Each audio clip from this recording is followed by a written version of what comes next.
জল যন্ত্রণায় নিত্য দুর্ভোগে রেলযাত্রীরা। আমরা যেমনটা দেখতে পাচ্ছি, ডানকুনি যে স্টেশন চত্বর, সেই স্টেশন চত্বর একেবারে বৃষ্টির জলে পরিপূর্ণ।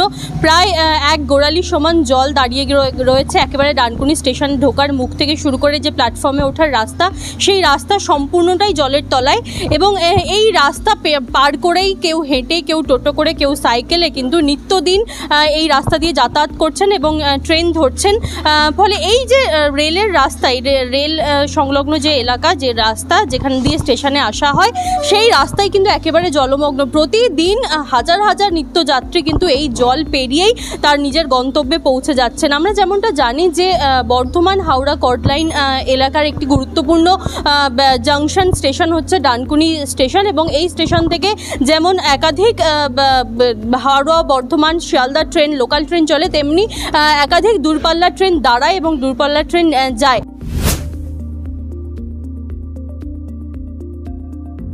সমস্যা তো হচ্ছেই, এই যে প্যান গুটিয়ে চলে আসছে, যাতায়াতে খুবই অসুবিধা হচ্ছে। কতদিন ধরে রয়েছে এরকম জল? তাই এই তো বৃষ্টি হলেই জল হয়।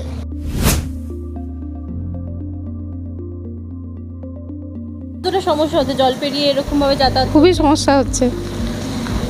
কতদিন ধরে আছে এই জল এরকম? আজকে তো এসে দেখছি এরকম হয়েছে, আর সকালবেলা দেখে গেছিলাম তখন ছিল না, এখন দেখছি এরকম জমে গেছে। তার মানে বৃষ্টি হয়েছে, মাঝে বৃষ্টি হলে জমে যায় এরকম।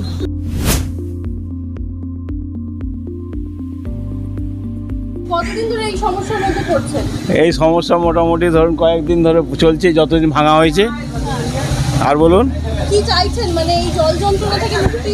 মানুষ যেটা চায় সেটা আমিও চাইছি, এটার মুক্তি পাওয়ার জন্য যা দরকার সেটাই আমিও চাইছি। রেলের টিকিট কাটা অসুবিধা হচ্ছে বলতে, এটা দীর্ঘদিনের সমস্যা। জলের তো এই অবস্থা, এবং বর্ষা হলেই আগে হাঁটু অবধি জল, আমাদের যাওয়া আসা খুবই অসুবিধা হয়। দীর্ঘদিন ধরে এখানে বলা আছে, কোনো তো কিছু কি সুরা দেখতে পাচ্ছি না। তারপরে অনেক দিন ধরে এই রাস্তাটার এইরকম বেহাল অবস্থা, কাজ চলছে। জানি না, এটা প্রশাসনকে এটা একটা দেখা উচিত, যাতে আমাদের অসুবিধা না হয়।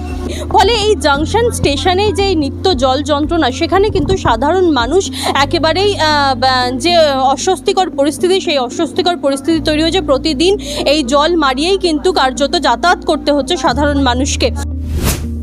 মানে রেলের প্রকল্প, রেল স্টেশন